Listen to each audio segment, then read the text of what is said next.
Hey guys, today I'm doing a review of this stabilizer. It's called the Autopilot by ProAm, and currently it's running for $159, which makes it an incredibly affordable option. This can hold cameras from anywhere up to 6 pounds, so that means your GoPro, your mirrorless, any DSLRs, and even some larger grade professional video cameras. So the Autopilot comes to you already assembled, which is really great, and it comes with these 8 individual weights that you'll use depending on the weight of your camera. So initially when I first got this, it took me about, I'd say 15-20 minutes to get it balanced, but that was the first time. As I kept going, I got a lot faster and better at it. Now I'd say it takes me anywhere from like 3 to 5 minutes, which isn't too bad. So I'm not going to go over in this video exactly how to stabilize it step by step, because ProAm already actually has a video like that on their channel where they go exactly through exactly how to do it and like tips and tricks. So I'm going to link that in the description below. If you've already bought this and you need help stabilizing, I highly recommend you check it out.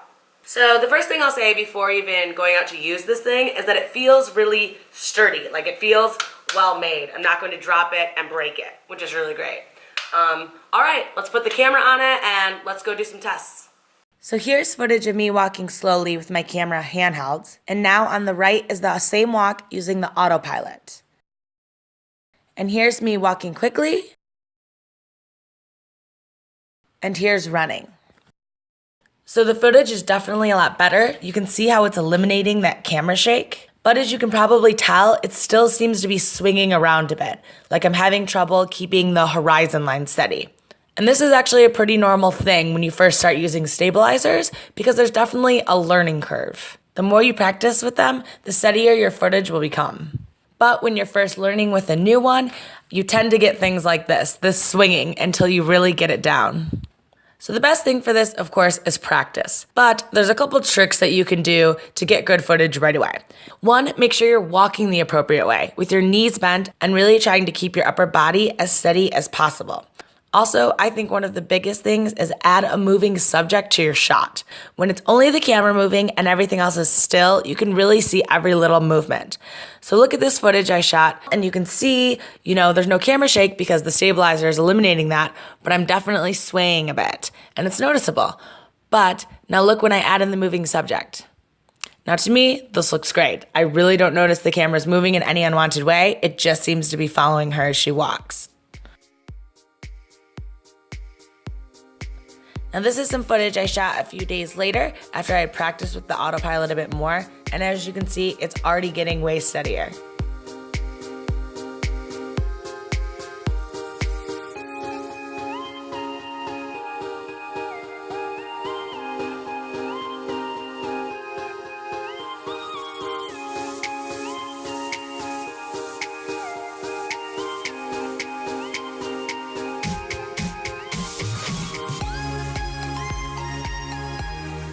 So, alright, let's talk about this after the test. Okay, overall, I'm really happy with it. It really gives me that like floating, really smooth sort of effect that I'm going for with my footage, which is what it's meant to do, and that's awesome. Some cons. It does get kind of heavy. Definitely, I can see, like compared, especially I have a mirrorless camera, compared to like having that all day, having to work with something like this all day, yeah, it wears out your arm. But that isn't a comment specifically on this stabilizer. That's any stabilizer, even gimbals. Even though gimbals are smaller, I usually find them kind of heavier because of the motors. So yeah, the weight's a thing, but until they invent some kind of super light collapsible stabilizer, it's just not something you can get around. And it's definitely not terrible, right? It depends how heavy your camera is, how much you have to counterweight on this. If you have like a mirrorless, it's not going to be so bad. The other thing I actually really like about having a stabilizer versus a gimbal is that you don't have to charge it, which maybe if you're someone who just goes to your house and to your shoots, that's not a big deal. But if you're a traveler, like sometimes you're staying in hostels, there's one plug. Having one more thing to charge to me is like a big deal. And one more thing, I have to worry about getting wet. What I like about having an actual like weight balance stabilizer, no, I don't think you should leave this out in the rain, but this gets splashed with some water, it's not going to break. And it's ready to go whenever, right? I don't have to charge it up, which is really cool. I'm really happy with this, especially for the price. It's just, I think it's a really great first stabilizer for people out there, especially if you're a beginning filmmaker. You don't want to go and spend hundreds, thousands of dollars on a gimbal or like a glide cam. I don't know, I think this kind of does the trick just the same, and it really does just bring your footage up to that next professional level, because nothing is worse than camera shake, which I'm guilty of, we all are, but this is gonna help you.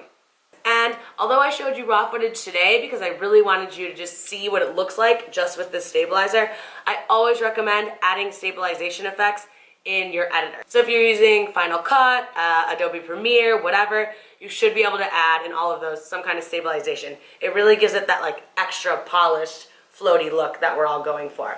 Next, I kind of want to talk about traveling with this. But first, I just want to take a second to say if you like this video, please give it a thumbs up and hit the subscribe button to never miss a video from me on my channel, okay?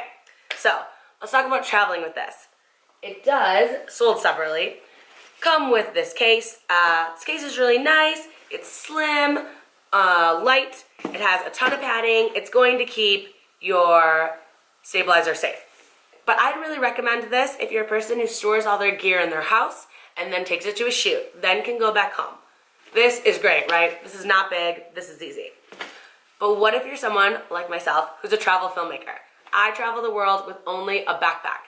So this for me, it's great, it's not going to do it. Maybe it's something I'd buy to keep it stored at home. But what about when you're on the road? How realistic is something like this, right? It doesn't seem huge, but for us backpackers, this is huge. So for me, I finally was like, you know what? I'm going to make it work because the difference it makes in my footage is just so huge. So if you're someone who's interested in this, in my next video, I kind of show you some tips and tricks, ways to sort of disassemble part of this and really make this realistic for traveling, both in between destinations and when you're walking around during the day. So when that video is ready, I'm gonna put it right here. So click on that if you're interested in how to travel with one of these babies. All right guys, I hope you enjoyed the video. Thanks so much for watching. See you later.